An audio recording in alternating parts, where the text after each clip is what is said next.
Even as it enters its third generation, the Nissan Leaf remains the most affordable and least expensive new EV available on the American market. At a base starting price of $31,485, this 2026 Leaf is up just $1,850 over the previous model year and therefore previous generation of Leaf. And boy, are you getting your money's worth for all that extra cash.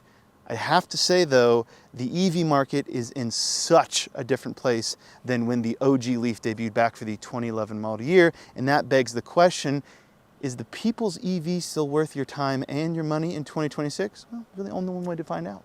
Now, I've already talked about the key differences and changes to the third generation Leaf in the original debut video, so make sure you go check that out for the full scoop, but I do think it's worth taking just a little bit of time to talk about just how different this thing looks when you compare it to the old car. Yeah, this ain't your cool hippie ants Leaf no more. This, in its new sedan-y crossover-y way, will hopefully appeal to everyone. EVs are no longer dorky, so it's about time the Leaf moved away from its now frumpy hatch profile. I generally like the style, I really like the pricing that I mentioned, and I dig the range, which Nissan says falls between a minimum of 259 miles and a max of 303 miles, depending on trim, wheels, and chosen battery. Now, we're going to talk more about batteries and charging later, but I'm going to take a second to answer some of the questions that I know all of y'all have about the new Leaf. Frunk? No. Rear cargo space? Well, I think it's pretty good, especially with some underfloor storage and fold flat seats. Rear passenger space? Well, I'm 5'11" and I'm sitting behind myself in the front seating position, and legroom's not too bad, knee room's not too bad, but let's see how it is up front.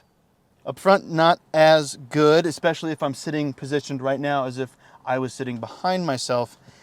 Not a deal breaker, but my legs are definitely at an angle, and this dash component here does stick out and my knee has to rest against it. So keep that in mind if you haul people behind you often. Apple CarPlay and Android Auto? You betcha, and it's wireless too. How does it drive? Well, gosh, I don't know. Let's hit the road. As it turns out, it drives just okay. I found that it's a car at odds with itself. The ride is relatively stiff, but the body roll is significant while the steering is slow.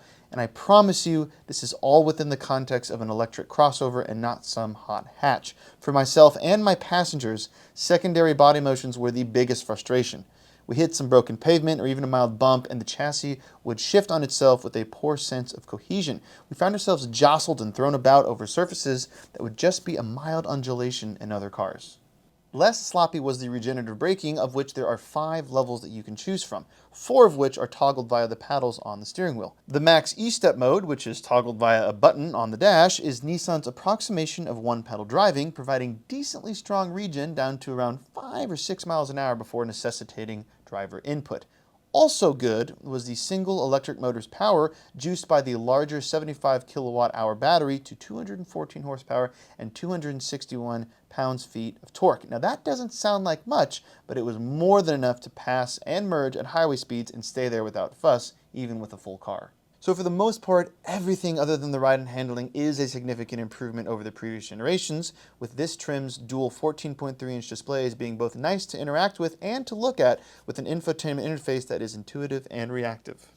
And with my fully loaded tester sitting at just over $42,000, it is a reasonably nice place to burn the interurban miles away, with heated seats and steering wheel, auto brake hold, heads-up display, Bose sound system, and wireless device charging.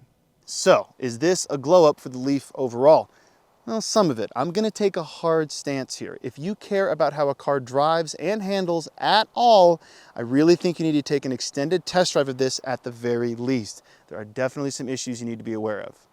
But, I think for the existing customer base or the type of people who would be interested in the Nissan Leaf to begin with, how it drives is not really a factor of consideration at all. And I do think that this is fulfilling in other ways, like that highly revised interior, competitive range, standard NACS charge port, dual charge ports. And because of that, I think this is a compelling choice given the EV market as a whole and what the Leaf represents at its price point. But of course, there is so much more to the Nissan Leaf than just how it drives. So for my full thoughts and review, you gotta go to Cars.com/news.